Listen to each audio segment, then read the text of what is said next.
చేస్తాను మనం అందరం పెట్టిన మరి ముందు అయ్యే వస్తాయి ఏదో మనకు కావాలని అడుగుతాను. అయితే ప్రార్థన చేసిన తర్వాత ప్రార్థన చేసిన తర్వాత ఉద్యోగం ఇస్తాడు దేవుడు. ఉద్యోగం ఇచ్చిన తర్వాత ఇటు వెళ్తాడా? ఈ ఉద్యోగం ఇచ్చాడు దేవుడు, ఉద్యోగానికి వెళ్ళిపోతా ఖాళీ లేదా అంటాడు. అవునా? మరి ప్రార్థన చేస్తే దేవుడు విన్నాడు కదా. మరి ఉద్యోగం ఇచ్చినప్పుడు నువ్వు ఎక్కువ దేవుడు శుతించాలా?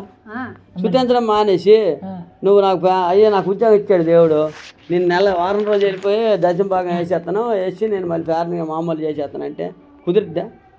మరి మనకు ఆరోగ్యం బాగున్నప్పుడు నేను దేవుడు శుతిస్తాను అంటే నేను నడిచొస్తానంటే అది గొప్పతనం ఏం లేదు. నీకు ఆరోగ్యం బాగులేనప్పుడు దేవుడిని శుతించాలా? సూర్యుడు, చంద్రుడు, నక్షత్రాలు, ఆకాశం, ఇవన్నీ వీళ్ళకి ఆరోగ్యం ఉన్ననా ఆరోగ్యం లేకపోయినా ఆయన పైన వాటి చేతనే ఉన్నాయి. వాటికి అవి కూడా ఆయన మాట ద్వారా కలగజేసిన దేవుడే కదా.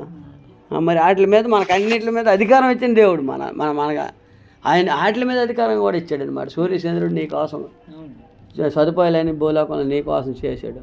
నువ్వేం చేయాలంటే కృతజ్ఞత కలిగి హృదయపూర్వకంగా ఆయన్ని శుతించాలి, ఆయన గణపరచాల, ఆయన మహింపరచాల. మనకు ఆత్మకు అప్పుడు ఆ ఆనందం ఆత్మలో ఇది వేరే.